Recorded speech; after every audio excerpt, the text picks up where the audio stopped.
Sa video na ito, pagkatapos ng 60, nagbabago ang iyong pantog at halos walang naghahanda sa iyo para rito. Walang upo sa tabi mo at magsasabi, isang araw, gigisingin ka ng iyong katawan sa kalagitnaan ng gabi hindi dahil sa ingay, hindi dahil sa sakit kundi dahil kailangan mong umihi. Muli, walang nagsasabi sa iyo na ang simpleng pagpigil ng ihi, isang bagay na ginawa mo nang walang kahirap-hirap sa loob ng maraming dekada, ay maaaring unti-unting maging hamon. Walang nagsasabi sa iyo na darating ang araw na titingin ka sa bawat silid para hanapin ang pinakamalapit na banyo bago ka pa man umupo. At ang pinakamasakit ay ito. Magsisimula kang tahimik na magtanong sa sarili mo, ano ang nangyayari sa akin? Kung ikaw ay nagising na 2, 3, kahit 4 na beses sa isang gabi para magmadaling pumunta sa banyo. Kung naramdaman mo na ang biglaang pressure na nagbibigay sa iyo ng ilang segundo lang para kumilos. Kung nag-alala ka na tungkol sa posibleng aksidente sa publiko. Kung ganoon, para sa iyo ang mensaheng ito. Hindi lang ito tungkol sa pag-ihi. Ito ay tungkol sa dignidad. Ito ay tungkol sa kumpiyansa. Ito ay tungkol sa tahimik na takot na dahan-dahang pumapasok kapag ang iyong katawan ay hindi na kumikilos tulad ng dati. Maaaring hindi mo ito pinag-uusapan. Maaaring tinatawanan mo lang ito. Maaaring sinasabi mo sa iba, bahagi lang ito ng pagtanda. Pero sa loob mo, naistorbo ka nito. Naistorbo ka kapag hindi ka makaupo sa buong misa sa simbahan. Naistorbo ka kapag ang mahahabang biyahe ay nagiging nakaka-stress. Naistorbo ka kapag ang pagtulog, ang isang bagay na dapat magpanumbalik ng lakas mo, ay palaging napuputol. At ang pinakamasama, nagsisimula mong iakma ang buhay mo sa iyong pantog. Umiinom ka ng mas kaunting tubig, umaasang makakatulong ito. Iniiwasan mo ang mga pagtitipon. Pinipili mo ang upuang malapit sa labasan. Sinisimulan mong planuhin ang araw mo batay sa mga banyo. At minsan nakakaramdam ka ng hiya. Hayaan mong sabihin ko ito ng malinaw at direkta. Hindi ka mahina. Hindi ka sira. At tiyak na hindi ka nag-iisa. Nagbabago ang iyong pantog dahil nagbabago ang iyong katawan. Iyan ay isang biolohikal na realidad. Pero ang magdusa sa kalituhan ay hindi mo kailangang tanggapin. Maraming tao na lampas 60 ang tahimik na nakikitungo sa agarang pag-ihi, pagtagas, pag-ihi sa gabi, mahinang daloy, hindi ganap na pag-ihi, ngunit bihira silang magsalita tungkol dito. Tinitiis nila ito. At ang katahimikang iyon ang nagpapabigat dito. Ngayong gabi, nais kong maramdaman mong nakikita ka. Nais kong malaman mo na ang pagkabigo na nararamdaman mo kapag halos hindi ka umabot sa banyo. Ang pagkabalisa na nararamdaman mo kapag umaalis ka ng bahay. Ang pagkapagod na nararamdaman mo dahil sa putol-putol na pagtulog. Ang mga emosyong iyon ay totoo.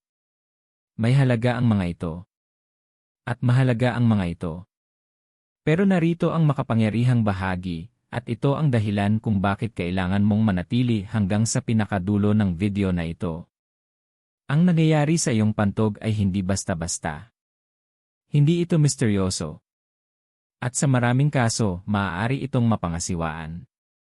Karapat-dapat mong maunawaan kung ano ang nangyayari sa loob ng iyong katawan. Karapat-dapat ka sa malinaw na paliwanag, hindi malabong pagpapakalma. Karapat-dapat ka sa praktikal na solusyon, hindi katahimikan. Dahil kapag naintindihan mo ang isang bagay, kaya mo itong harapin. Kapag hinarap mo ito, kaya mo itong pamahalaan.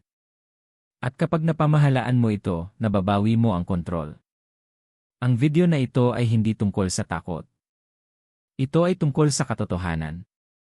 Ito ay tungkol sa pag-alis ng hiya sa isang karaniwang issue.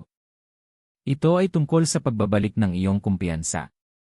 Ito ay tungkol sa pagprotekta sa iyong pagtulog, kalayaan, at kapayapaan ng isip. Kung minsan ay bumulong ka sa sarili mo, bakit ito nangyayari sa akin? Kung minsan ay nakaramdam ka ng maliit na alon ng takot kapag dumarating ang agarang pag-ihi. Kung minsan ay naramdaman mong lumiit ang iyong kumpiyansa dahil sa mga problema sa pantog. Huminga ka ng malalim ngayon. Dahil ngayong araw, pag-uusapan natin ito ng bukas. Direkta. Tapat. Walang pagpapalabok. Walang matatamis na salita. Mga katotohanan, kalinawan, at mga solusyon lamang. Pagkatapos ng 60, nagbabago ang iyong pantog. Pero hindi kailangang mawala ang iyong lakas kasama nito. Manatili ka. Maaaring ito na ang pag-unawang matagal mo nang hinihintay. Ngayon, dumiretso tayo sa kung ano talaga ang nangyayari sa loob ng iyong katawan. Ang iyong pantog ay hindi lamang isang sisidlan ng ihi. Ito ay isang buhay na kalamnan. Isang gumaganang kalamnan. Isang kalamnan na naglilingkod sa iyo araw-araw sa loob ng maraming dekada. At tulad ng bawat kalamnan sa iyong katawan, ito ay tumatanda. Noong ikaw ay mas bata pa, ang iyong pantog ay kayang mag-inat ng komportable. Kaya nitong maglaman ng mas maraming ihi ng walang reklamo. Ang senyales para umihi ay dumarating ng paunti-unti. May oras ka. May kontrol ka. Pagkatapos ng 60, nagsisimula itong magbago. Ang pader ng pantog ay unti-unting nawawala ng elastisidad. Ibig sabihin, hindi na ito madaling mag-inat tulad ng dati. Kaya kahit kaunting ihi pa lamang ang laman nito, maaaring magpadala agad ang pantog ng malakas na mensahe sa iyong utak, ilabas mo ako ngayon. Ang agarang pakiramdam na nararanasan mo. Hindi iyon imahinasyon. Iyon ay pisyolohiya. Nagbabago rin ang komunikasyon sa pagitan ng iyong pantog at utak. Maaaring maging mas sensitibo ang mga nerve signal o minsan na may hindi na gaanong koordinado. Maaari itong magdulot ng biglaang pagnanais umihi, hindi ganap na pag-ihi, o ang pakiramdam na kailangan mo pa ring umihi kahit kakagaling mo lang. Kung tumayo ka na mula sa inidoro at pakiramdam mo ay hindi ka lubusang nakaihi, hindi iyon gawa-gawa lang ng isip mo. Sa pagtanda, kadalasang nababawasan ang kapasidad ng pantog. Sa halip na komportableng maglaman ng 400, 600 mililitro, maaaring mas kaunti na lamang ang kaya nitong tiisin bago magpadala ng senyales ng agarang pag-ihi. Ibig sabihin, mas madalas na pagpunta sa banyo, kahit hindi nagbago ang iniinom mong likido. Kasabay nito, ang kalamnan na kumukontra para itulak palabas ang ihi, na tinatawag na detrusor muscle, ay maaaring maging sobrang aktibo. Maaari itong pumulupot sa maling oras. Kahit hindi pa puno ang iyong pantog. Ang biglaang pressure na yon. Ang pakiramdam na kailangan ko nang umihi ngayon. Ang takot na baka hindi ka umabot. Madalas itong nagmumula sa hindi kusang pag-urong ng pantog. At narito ang isang mahalagang bagay, ang mga kalamnan na tumutulong sa iyo na pigilan ang ihi, kabilang ang pelvic floor, ay maaaring humina sa pagtanda. Kapag humina ang mga suportang kalamnan na ito, mas nagiging posible ang pagtagas, lalo na kapag ikaw ay umuubo, tumatawa, bumabahin, o nagbubuhat ng mabigat. Hindi ito kabiguan. Ito ay natural na pagkasira dahil sa mahabang panahong paggamit sa buong buhay mo. Isipin mo ito. Ang iyong pantog ay napuno at nailabas ang laman nito ng libo-libong beses sa paglipas ng mga taon. Nagtrabaho ito ng tapat ng walang palakpak. Nang walang pahinga. Ngayon, kailangan ito ng atensyon. Ngunit dito nagkakamali ang maraming tao tungkol sa pagtanda. Inaakala nila na ang mga pagbabagong ito ay nangangahulugang wala nang magagawa. Hindi iyon totoo. Kapag naiintindihan mo kung ano ang nagbabago, nagkakaroon ka ng kapangyarihan. Kapag alam mong kasangkot ang nabawasang elastisidad, sensitibong nerve signals, at paghina ng mga kalamnan, tumitigil ka sa pagsisi sa sarili. Tumitigil ka sa pagkapahiya. Nagsisimula kang magtanong ng tamang tanong. Paano ko susuportahan ang aking pantog ngayon? Dahil ang pagtanda ay natural. Ang pagdurusa dahil sa kakulangan ng kaalaman ay hindi. Kung nakatulong sa iyo ang paliwanag na ito para mas maunawaan ang iyong katawan, ay type ang via sa comment section. Ipaalam mo sa akin na masinsinan kang nakasubaybay. At kung pinahahalagahan mo ang malinaw at tapat na impormasyong pangkalusugan na tulad nito, mag-subscribe sa Gintong Sustansya para hindi mo ma-miss ang susunod na video na maaaring magbago ng iyong buhay. Ngayon, pag-usapan natin ang isang bagay na hindi agad inuugnay ng maraming tao sa problema sa pantog, ang mga hormone. Pagkatapos ng 60, malaki ang pagbabago ng iyong mga hormone. At lalaki ka man o babae, direktang naapektuhan ng mga pagbabagong ito kung paano kumikilos ang iyong pantog. Para sa mga babae, binabago ng menopause ang lahat. Ang estrogen ay hindi lamang isang reproductive hormone. May mahalaga itong papel sa pagpapanatili ng kalusugan ng pantog at urethra. Kapag bumababa ang antas ng estrogen pagkatapos ng menopause, ang mga tissue sa urinary tract ay nagsisimulang numipis. Nagiging mas hindi elastiko, mas manipis ang proteksyon, at mas marupok. Ang pagnipis na yon ang dahilan kung bakit nagiging mas sensitibo ang pantog. Ang kaunting ihi ay maaaring biglang maramdaman na parang puno na ang pantog. Ang bahagyang iritasyon ay maaaring maramdaman na agarang pagnanais umihi. Kahit kaunting pressure ay maaaring magdulot ng pagtagas. Maaari mo ring mapansin ang panunuyo, hapdi, o hindi komportableng pakiramdam. Hindi lang iyon simpleng pagtanda. Iyan ay pagbabagong hormonal na nakaapekto sa urinary system. Kapag bumababa ang estrogen, nawawala ang ilan sa lakas at supply ng dugo ng mga tissue sa pelvic area. Ang urethra, ang tubong naglalabas ng ihi, ay maaaring hindi na magsara ng kasing higpit tulad ng dati. Ito ang dahilan kung bakit may ilang babae na nakararanas ng pagtagas kapag umuubo, tumatawa, o biglang tumatayo. At narito ang tahimik na dinadala ng maraming babae. Iniisip nilang nakakahiya ito. Iniisip nilang kasalanan nila. Iniisip nilang inawawalan sila ng kontrol.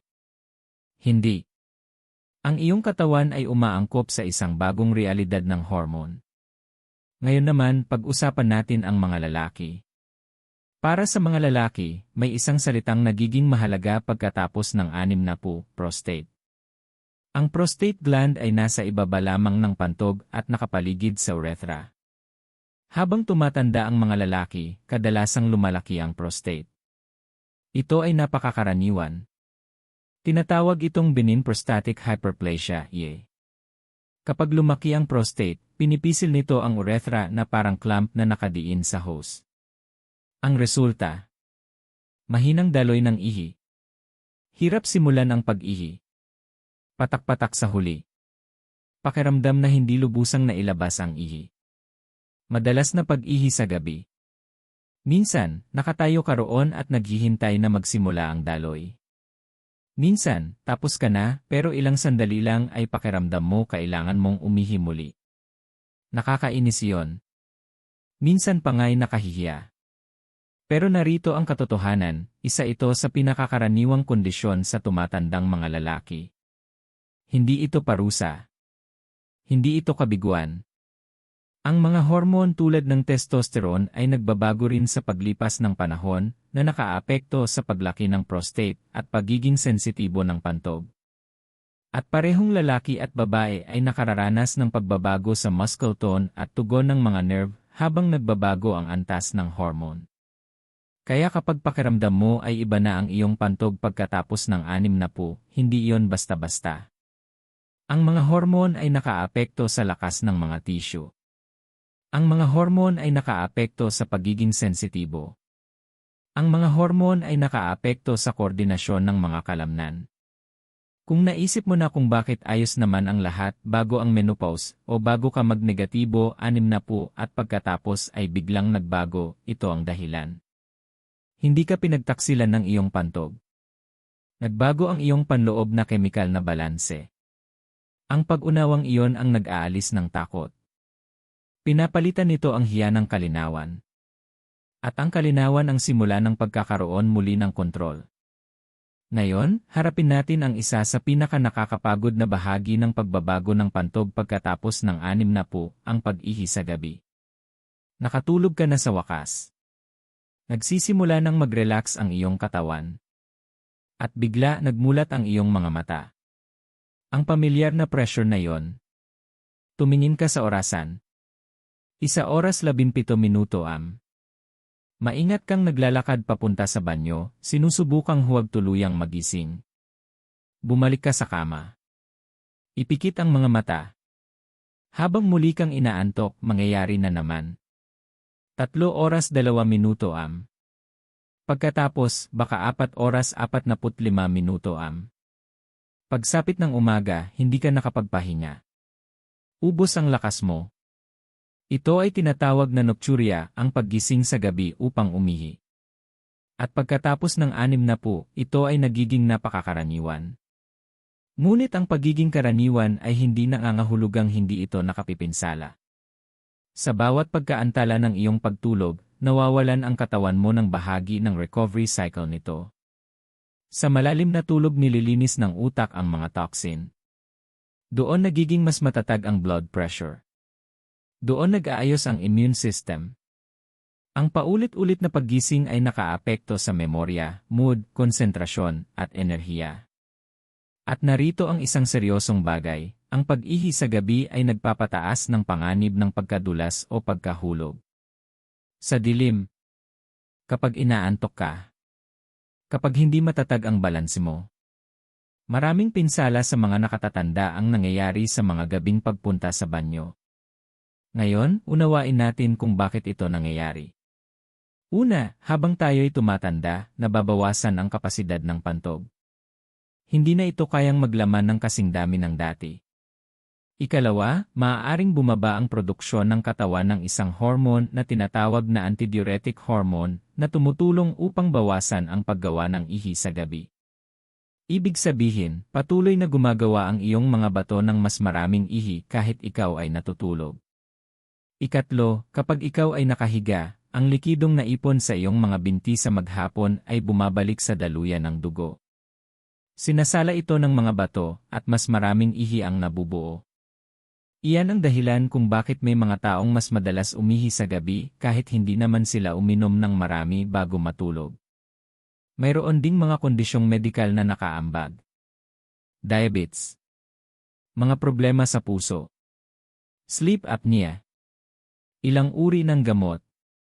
Ngunit narito ang emosyonal na katotohanang hindi madalas sabihin ng malakas.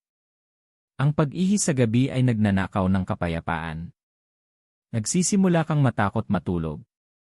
Inaabangan mo ang pag-aantala. Pakiramdam mo ay mas matanda ka kaysa sa tunay mong edad.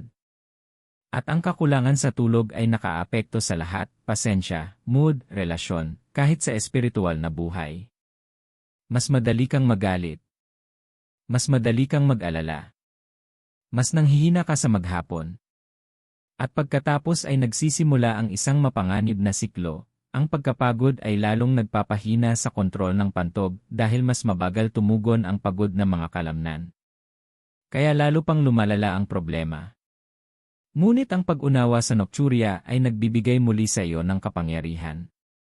Tinutulungan ka nitong makita na ang iyong katawan ay tumutugon sa mga pagbabagong pisyolohikal, hindi ka basta-basta pinapabayaan.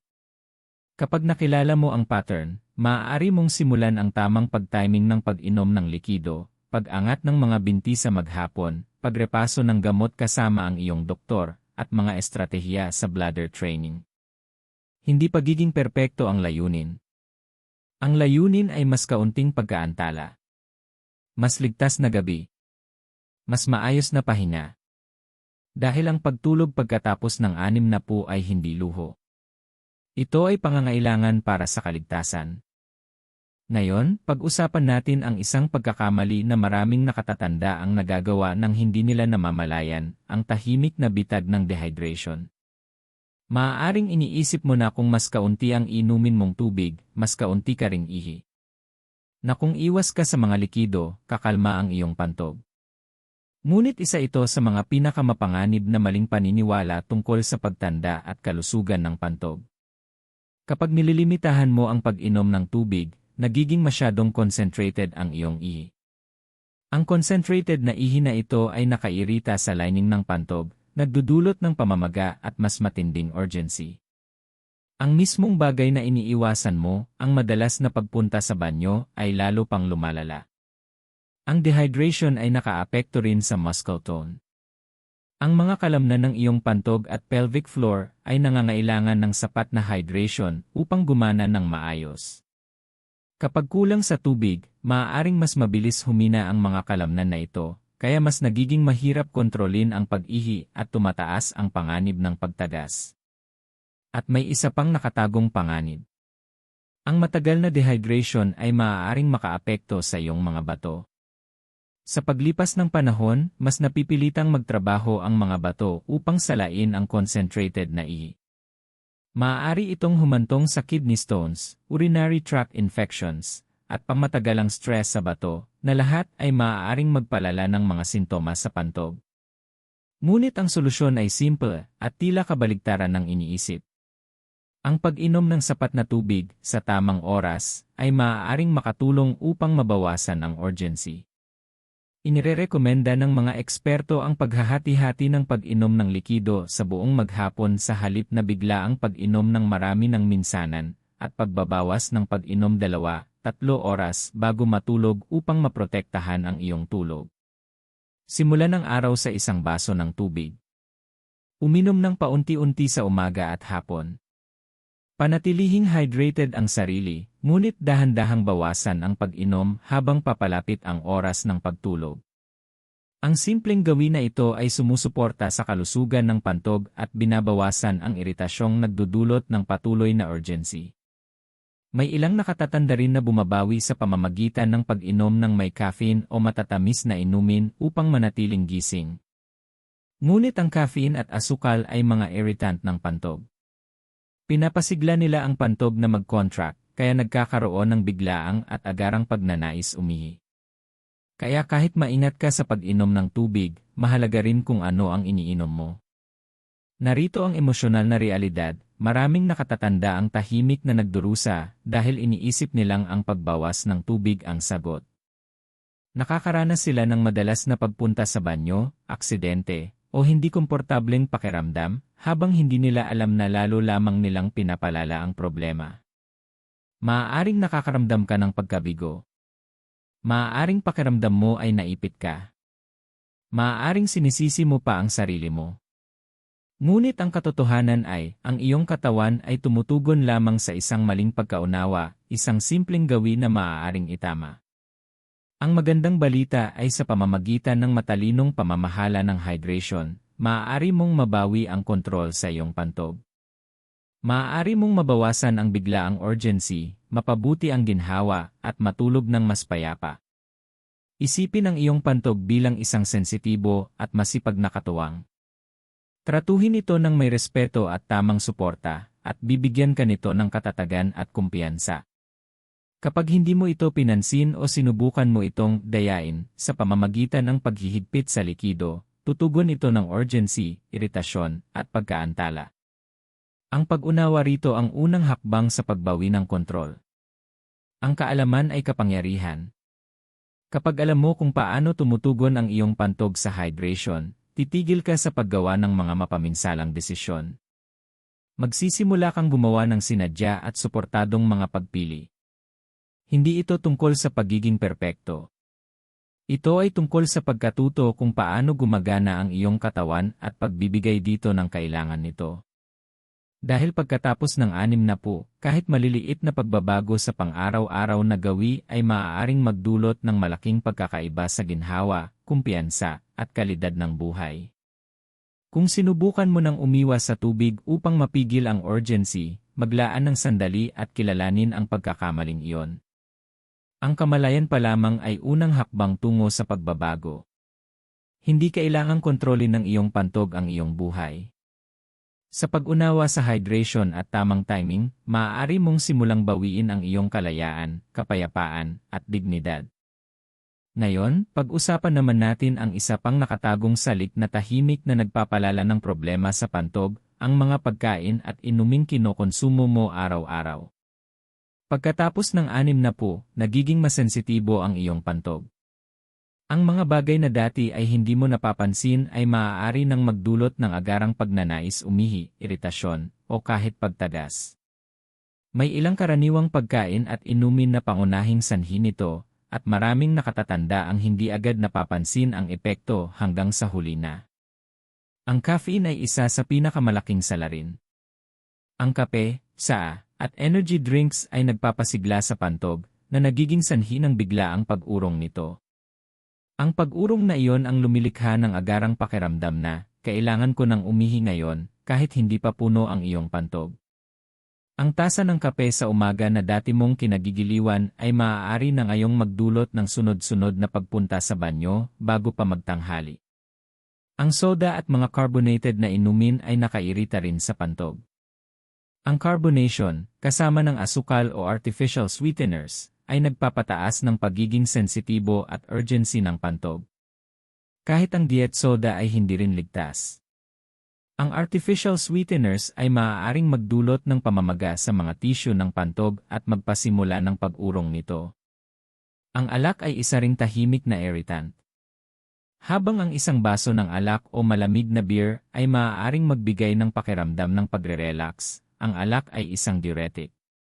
Pinapataas nito ang produksyon ng ihi at maaaring makialam sa kontrol ng pantog. Ang isang inumin sa gabi ay maaaring mukhang walang epekto, ngunit kung sensitibo na ang iyong pantog, maaari itong magdulot ng hindi inaasahang urgency. Ang maaanghang na pagkain ay maaari ring magdulot ng problema. Maaari itong magdulot ng iritasyon sa lining ng pantog na nagpapataas ng urgency o hindi komportableng pakiramdam. Napapansin ng maraming nakatatanda na ang maaanghang na sarsa, sili, o mabibigat na timpla ay nagpapabilis sa kanilang pagpunta sa banyo. Kahit ang citrus fruits kapag naparami, mga sarsa na may kamatis, at ilang artificial flavorings ay maaaring magkaroon ng katulad na epekto. Ang susi ay kamalayan, hindi ang pag-iwas sa lahat ng masasarap na pagkain, kundi ang pag-unawa kung alin ang nagpapasimula ng sintomas upang maiayos mo ang iyong mga gawi. Narito ang emosyonal na katotohanan, maraming tao ang nabibigo dahil hindi nila maunawaan kung bakit biglang umaarte ang kanilang pantog. Maaaring maayos ka sa loob ng maraming dekada, at ngayon kahit maliliit na gawi ay tila nagiging banta. Ang pagkabigong iyon ay totoo, at maaari nitong iparamdam sa iyo na tila pinagtataksilan ka ng iyong katawan. Ang magandang balita ay kapag alam mo na ang iyong mga trigger, maaari kang magkaroon muli ng kontrol. Hindi mo kailangang isuko ang lahat ng paborito mong pagkain o inumin. Sa halip, maaari kang mag-eksperimento, magmasid, at gumawa ng maliliit na pagbabago na may malaking epekto. Halimbawa, unti-unting bawasan ang caffeine. Iwasan ang carbonated na inumin sa ilang oras ng araw, o paghiwa-hiwalayin ang pag-inom ng alak, maaaring malaki ang maitutulong nito sa ginhawa ng iyong pantog. Maraming nakatatanda ang hindi nakaalam kung gaano kalapit ang ugnayan ng pagkain at paggana ng pantog. Bawat tasa ng kape, bawat lata ng soda, bawat maaanghang na pagkain ay maaaring bahagyang makaapekto sa urgency, dalas ng pag-ihi, at pagbangon sa gabi. Sa paglipas ng panahon, ang mga gawin na ito ay maaaring humubog sa isang buhay na umiikot sa pagpunta sa banyo, isang buhay na puno ng pag-ingat, paghihigpit, at minsan ay hiya.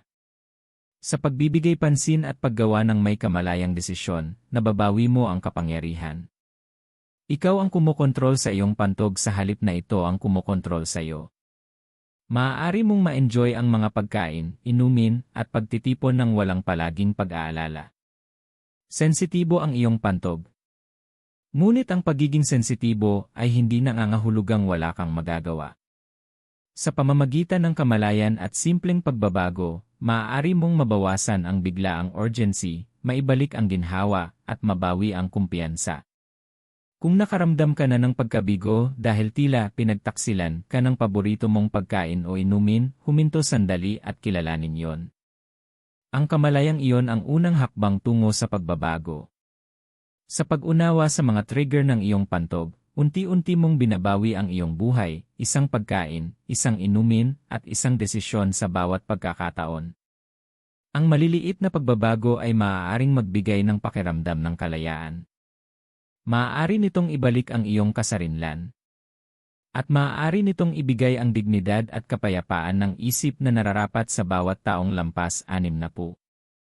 Ngayon, pag-usapan natin ang isang bagay na kakaunti lang ang nag-isip, ngunit maaaring magbago ng lahat, ang iyong pelvic floor muscles.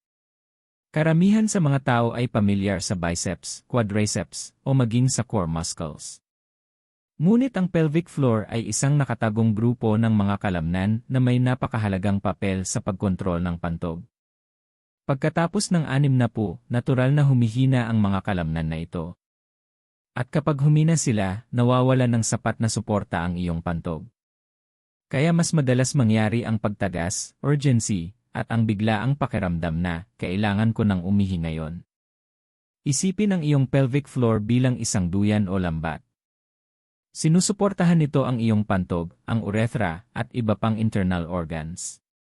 Sa paglipas ng mga taon, ang duyan na ito ay lumuluwag, nawawala ng tono, at nagiging hindi gaanong epektibo. Ang gravity, pagbabago ng hormone, at simpleng paglipas ng panahon ay lahat nakaambag sa paghina nito.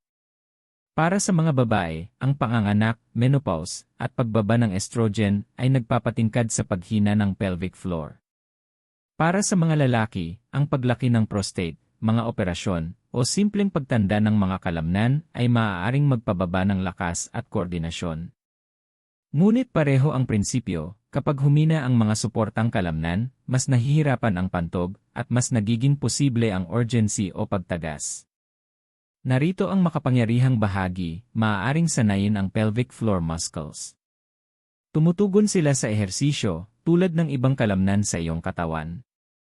Ang pagpapalakas sa kanila ay maaaring malaki ang maibawas sa problema sa pantog. Maaari mong mabawi ang kontrol. Maaari mong mabawasan ang pagtagas. Maaari mong mapataas ang iyong kumpiyansa. Ang Kegel exercises ang pinakakaraniwan at epektibong paraan. Ngunit kailangang tama ang paggawa. Kilalanin ang mga kalamnan na ginagamit mo upang pigilan ang pag-ihi sa gitna ng daloy. Iyan ang iyong pelvic floor muscles. Higpitan ang mga kalamnan na ito at hawakan ng 5 segundo. Lubusang mag-relax ng 5 segundo. Ulitin ang 1-0 beses bawat session, 3 session bawat araw. Ang consistency ang susi. Sa paglipas ng mga linggo, mas lalakas ang mga kalamnan na ito, mas magiging responsive, at mas mahusay na susuporta sa iyong pantog. Maaari mong mapansin ang mas kaunting biglaang pagpunta sa banyo, mas kaunting pagtagas kapag ikaw ay umuubo o tumatawa, at mas kontrolado ang pag-ihi sa gabi. Maraming nakatatanda ang gumagawa ng isang kritikal na pagkakamali, hindi nila pinapansin ang pelvic floor training. Inaakala nilang ang pagtagas o urgency ay bahagi na ng bagong normal. Ngunit hindi maiiwasan. Sa simpleng pang-araw-araw na ehersisyo, maaari mong baguhin ang iyong realidad. Mayroon ding emosyonal na aspeto. Ang pagkawala ng kontrol sa pantog ay maaaring magdulot ng hiya. Maaari kang kabahan sa mga social na sitwasyon. Maaari mong iwasan ang mga kaibigan, lakad, o mga aktibidad na dati mong kinagigiliwan. Ang pagpapalakas ng pelvic floor ay hindi lang pisikal, ito ay emosyonal na pagbibigay kapangyarihan. Sa bawat pagbawi mo ng kontrol, lumalakas ang iyong kumpiyansa. Muli mong natutunang magtiwala sa iyong katawan. Maaaring nasubukan mo na ang paggamit ng pads, pagpaplano ng pagpunta sa banyo, o paghihigpit sa pag-inom ng likido. Ang mga ito ay pansamantalang solusyon lamang. Ngunit ang pelvic floor training ay tinutugunan ang ugat ng problema. Binibigyan ka nito ng kapangyarihan sa iyong pantog. Ibinabalik nito ang dignidad. Ipinapanumbalik nito ang pakiramdam ng pagiging normal sa araw-araw na buhay. Isipin mong makatawa, makaubo, o makatayo ng walang takot. Isipin mong makatulog ng mas mahaba at mas kaunti ang pagkaantala. Isipin mong mamuhay ng hindi kailangang planuhin ang bawat sandali batay sa mga banyo. Possible iyon. Maaaring nakatago ang iyong pelvic floor, ngunit makapangyarihan ito. Tahimik ka nitong sinuportahan sa loob ng maraming dekada, at ngayon ay panahon na upang suklian ito. Ang pagsasanay dito ay maliit na puhunan na may napakalaking balik, ginhawa, kumpiyansa, kasarinlan, at kapayapaan ng isip. Kung tahimik kang nahihirapan, tandaan ito, ang iyong katawan ay may kakayahang bumuti. Hindi kailangang kontrolin ng iyong pantog ang iyong buhay. Sa pagpapalakas ng iyong pelvic floor, binabawi mo ang kontrol, ibinabalik ang kalayaan, at pinananumbalik ang dignidad na nararapat sa bawat tao. Ngayon, pag-usapan natin ang isang realidad na madalas hindi napapansin ng maraming nakatatanda. Minsan, ang mga pagbabago sa pantog ay higit pa sa simpleng pagtanda. Napag-usapan na natin ang mga natural na pagbabago, nabawasang kapasidad ng pantog, paghina ng mga kalamnan, at pagbabago ng hormone. Karaniwan ang mga ito at madalas ay kayang pamahalaan. Ngunit may mga pagkakataon na ang biglaan o matinding sintomas sa pantog ay senyales ng mas malalim na problema. Ang pagbaliwala rito ay maaaring maging mapanganib. Bigyang pansin ang mga babalang ito, hapdi o sakit kapag umiihi, dugo sa ihi, biglaan at matinding pagbabago sa dalas ng pag-ihi, o matinding hindi komportableng pakiramdam. Ang mga sintomas na ito ay hindi simpleng tanda ng pagtanda. Maaari itong magpahiwatig ng impeksyon, problema sa bato, o iba pang kondisyong medikal na nangangailangan ng agarang atensyon. Ang urinary tract infections, UTIs, ay mas karaniwan pagkatapos ng 60 at maaari itong mabilis lumala. Maaaring kabilang sa mga sintomas ang hapdi, urgency, malabong ihi, at maging pagkalito sa mga nakatatanda. Kapag hindi nagamot, maaaring umabot ang impeksyon sa mga bato at magdulot ng seryosong komplikasyon. Ang problema sa bato ay isa ring dapat bantayan. Sakit sa ibabang likod, pagbabago sa kulay ng ihi, o tuloy-tuloy na pamamaga sa mga binti ay maaaring palatandaan ng stress sa bato. Mahalaga ang papel ng mga bato sa pagsasala ng dumi at pagpapanatili ng balanse ng likido. Kapag bumababa ang kanilang paggana, kadalasang lumalala rin ang mga sintomas sa pantog. Para sa mga lalaki, maaaring may mga issue sa prostate na higit pa sa karaniwang paglaki. Ang mabilis na paglala ng sintomas sa pag-ihi, hirap sa paglabas ng ihi, o masakit na pag-ihi ay maaaring senyales ng maseryosong kondisyon kaysa sa benign prostatic hyperplasia. Para sa mga babae, ang impeksyon sa pantog o pelvic organ prolapse, kung saan ang mga internal organs ay dumidiin sa pantog, ay maaaring magdulot ng biglaang pagbabago sa pag-ihi. Ang mga kondisyong ito ay maaaring magpalala ng urgency, dalas, o pagtagas kung hindi maagapan. Mahalagang maunawaan na ang mga problemang ito ay medikal, hindi personal na kabiguan.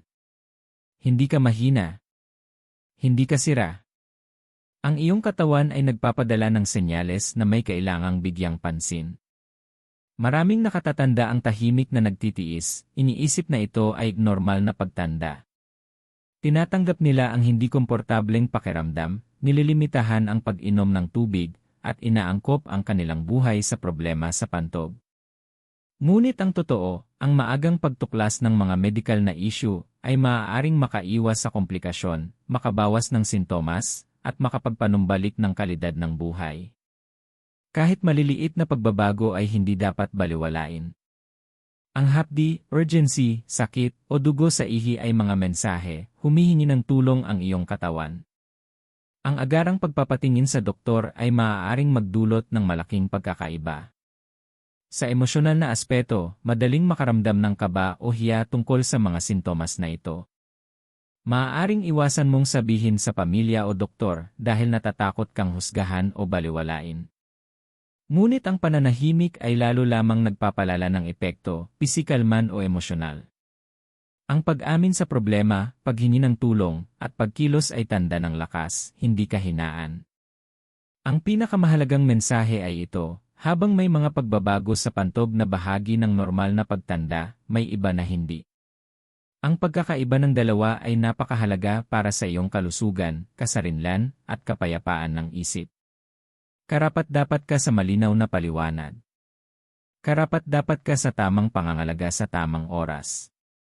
At karapat-dapat ka sa isang katawan na gumagana ng komportable hanggat maaari pagkatapos ng 60. Ang pakikinig sa iyong katawan at pag-aksyon sa mga nakababahalang sintomas ay hindi opsyonal. Ito ay mahalaga. Sa pagbibigay pansin at pagtugon sa mga posibleng medikal na problema, pinoprotektahan mo ang iyong dignidad, kalayaan, at kalusugan. Ang bahaging ito ay isang paalala. Huwag baliwalain ang patuloy o biglaang pagbabago sa pantog. Ang kamalayan at pagkilos ay maaaring makaiwas sa seryosong komplikasyon, magpabuti ng pang-araw-araw na ginhawa, at magbalik ng kontrol sa iyong buhay. Sinusubukan kang kausapin ng iyong pantog. Handa ka na bang makinig? Ngayon, pag-usapan natin ang isang bagay na bihirang talakayin, ang emosyonal na epekto ng mga pagbabago sa pantog pagkatapos ng 60. Madaling ituon ang pansin sa pisikal na aspeto, urgency, pagtagas, madalas na pagpunta sa banyo. Ngunit ang epekto nito sa iyong isip, kumpiyansa, at pang-araw-araw na buhay ay maaaring kasing lalim. Maaaring makaramdam ka ng hiya dahil sa mga pagbabago sa pantog. Maaaring hindi ka na tumawa ng malaya. Maaaring iwasan mong umubo o bumahing sa publiko. Maaari kang mag-atubiling dumalo sa mga pagtitipon dahil natatakot ka sa posibleng aksidente. Unti-unti, hinuhubog ng takot na ito ang iyong mundo. May ilang nakatatanda na nagsisimulang planuhin ang bawat gawain batay sa banyo. Mahahabang biyahe, pagsisimba, panonood ng scene, kahit pagbisita sa pamilya, lahat ay kinakalkula upang maiwasan ang kahihiyan. At bagamat praktikal ito, unti-unti nitong binabawasan ang iyong kalayaan at kasiyahan. Ang iba naman ay nakararanas ng pagkabalisa. Ang biglaang pressure na umihi ay maaaring magdulot ng pakiramdam ng panik. Palagi mong iniisip kung nasaan ang pinakamalapit na banyo. Maaari kang makaramdam ng pagkailang, pagka-distract, o tensyon kahit nasa ligtas kang lugar. Sa paglipas ng panahon, ang kombinasyon ng hiya at pagkabalisa ay maaaring humantong sa pag-iisa. Maaari kang tumigil sa pagtanggap ng mga imbitasyon. Maaari mong tanggihan ang mga aktibidad na dati mong kinagigiliwan. Maaari mong iwasan ang mahahabang pag-uusap o pagpupulong na maaaring tumagal ng higit sa kaya ng iyong pantog. Ang pagkagambala sa tulog ay nagdaragdag pa ng isa pang layer. Ang paulit-ulit na paggising sa gabi upang umihi ay nagdudulot ng pagkapagod, iritabilidad, at mahinang konsentrasyon. Ang pagod na ito ay nagpapalala ng stress at nagpapahina ng emosyonal na tibay. Bigla, ang maliliit na inis ay nagiging mabigat. Maaari mong mapansin ang pagiging irritable sa pamilya, kaibigan, o kahit sa sarili mo. Mayroon ding pakiramdam ng pagkawala. Ang buhay na dati magaan, paglalakad, pagtawa, paglalakbay ng walang alalahanin, ngayon ay tila limitado. Ang pagkawala na ito ay personal at malalim. Maaari nitong iparamdam sa iyo na mas matanda, mas mahina, o mas umaasa sa iba. At maaaring makaapekto ito sa iyong tiwala sa sarili, relasyon, at pangkalahatang kaligayahan. Para sa marami, nadaragdagan pa ang emosyonal na bigat dahil sa pananahimik. Maraming nakatatanda ang nahihiyang pag-usapan ang problema sa pantog sa pamilya, kaibigan, o kahit sa doktor. Ang resulta ay pag-iisa, tahimik na pagdurusa habang ang katawan ay lantad na nahihirapan. Ngunit narito ang katotohanan, ang nararamdaman mo ay totoo at may saysay. Ang hiya, pagkabalisa, at pagkabigo ay hindi gawa-gawa. Hindi ka nag-o-overact. Nagbabago ang iyong katawan, ngunit ang iyong emosyon ay natural na tugon sa pagbabagong iyon. Mahalagang kilalanin ang emosyonal na epekto dahil ito ang unang hakbang sa pagbawi ng kontrol. Hindi mo ganap na matutugunan ang pisikal na problema kung hindi mo unawain ang emosyonal na epekto nito. Ang mga pagbabago sa pantog pagkatapos ng 60 ay hindi lang tungkol sa pagpunta sa banyo, ito ay tungkol sa dignidad, kumpiyansa, at kalidad ng buhay. Kapag naunawaan mo ang emosyonal na dimensyon, maaari kang kumilos. Maaari kang matuto ng mga paraan upang mabawasan ang urgency at pagtagas. Maaari mong palakasin ang iyong pelvic floor muscles. Maaari mong pamahalaan ang pag-inom ng likido, pagkain, at mga trigger. At maaari mong ibalik ang pakiramdam ng kalayaan at kasarinlan na maaaring tila nawala. Maraming nakatatanda ang nakararanas ng ginhawa sa simpleng pag-alam na hindi sila nag-iisa. Milyon-milyon ang dumaraan sa katulad na sitwasyon, tahimik. Ang kamalayang ito pa lamang ay nakababawas ng pagkabalisa at hiya. Ipinapaalala nito na hindi ka pinagtataksilan ng iyong katawan, nagpapahiwatig lamang ito ng mga pagbabagong maaaring pamahalaan. Sa huli, ang pagbawi ng emosyonal na kumpiyansa ay kasing halaga ng pisikal na kontrol. Ang pagtawa ng walang takot, paglalakad ng hindi planado ang bawat hakbang batay sa banyo, mas payapang pagtulog, pagdalo sa mga okasyon ng may kapanatagan, ito ay mga tagumpay. Maliit ngunit makabuluhang mga tagumpay na nagbabalik ng dignidad at saya. Maaaring nagbago ang iyong pantog, ngunit hindi kailangang lumiit ang iyong buhay. Sa pagkilala at pagtugon sa emosyonal na epekto, gumagawa ka ng mahalagang hakbang tungo sa mas buong pamumuhay pagkatapos ng 60, may kumpiyansa, ginhawa, at kapayapaan ng isip. Karapat-dapat kang makaramdam ng seguridad sa sarili mong katawan. Karapat-dapat kang mabuhay ng walang takot. At karapat-dapat kang mabuhay ng may kumpiyansang ang mga pagbabago sa pantog ay hindi ka tinutukoy o nililimitahan. Ang bahaging ito ay isang paalala, mahalaga ang emosyonal na epekto. Huwag mo itong baliwalain. Huwag mo itong maliitin. Harapin mo ito, kilalanin at gumawa ng hakbang upang mabawi ang iyong buhay. Dahil ang buhay pagkatapos ng 60 ay hindi dapat limitahan ng takot, dapat itong mamuhay ng buo, na buo ang dignidad. Ngayon, pag-usapan natin ang bahaging nagbibigay ng pag-asa, ang pang-araw-araw na routine na makatutulong sa iyo na mabawi ang kontrol sa iyong pantog at sa iyong buhay. Matapos ang lahat ng ating napag-usapan, nabawasang kapasidad ng pantog, pagbabago ng hormone, paghina ng mga kalamnan, mga pagkain nagtitrigger, at emosyonal na bigat, madaling makaramdam ng pagka-overwhelm.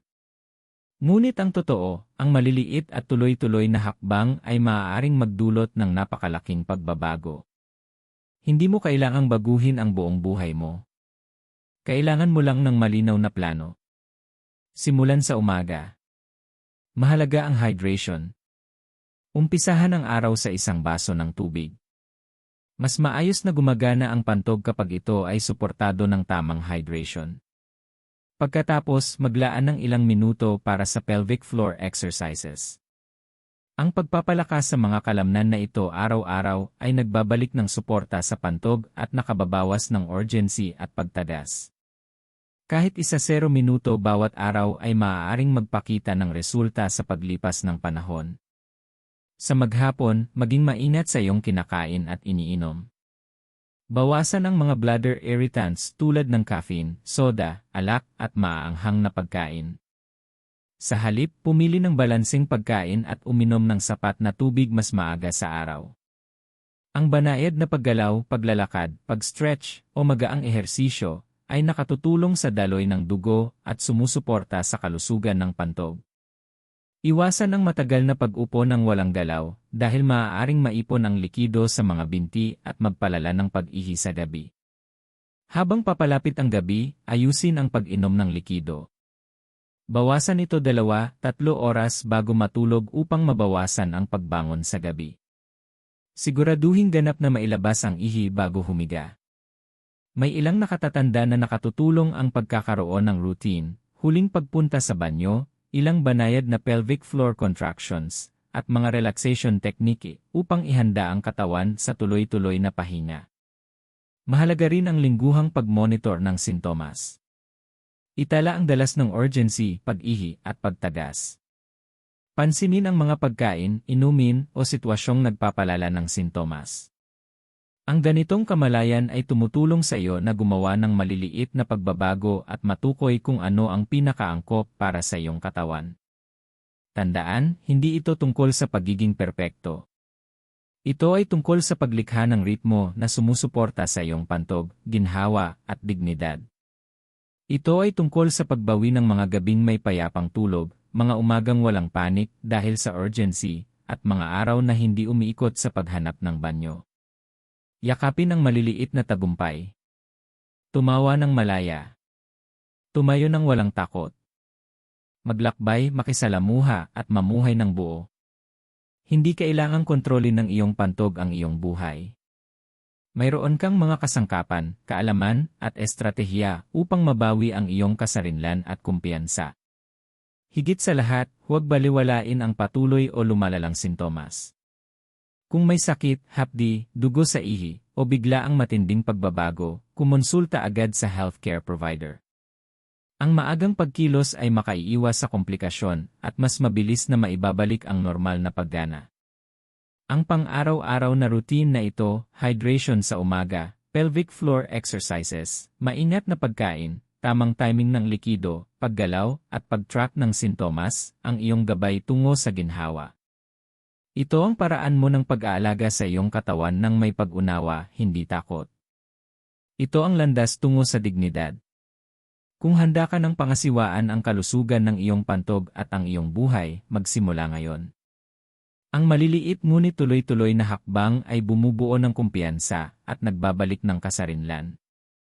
Ang buhay pagkatapos ng 60 ay maaaring maging masigla, aktibo, at malaya sa pag-aalala, kahit may natural na pagbabago sa pantog. Bago tayo magtapos, gusto kong marinig ka. Saan ka nanonood? Ilagay ito sa comment section ngayon. Mag-ugnayan tayo at magtulungan. Kung nakatulong sa iyo ang video na ito, bigyan ito ng thumbs up at mag-subscribe sa Gintong Sustansya upang hindi mo ma-miss ang iba pang gabay mula sa eksperto para sa kalusugan, kasarinlan, at kalidad ng buhay. Maaaring nagbago ang iyong pantog, ngunit ang iyong kumpiyansa, dignidad, at kalayaan ay maaaring maibalik. Gawin ang unang hakbang ngayon.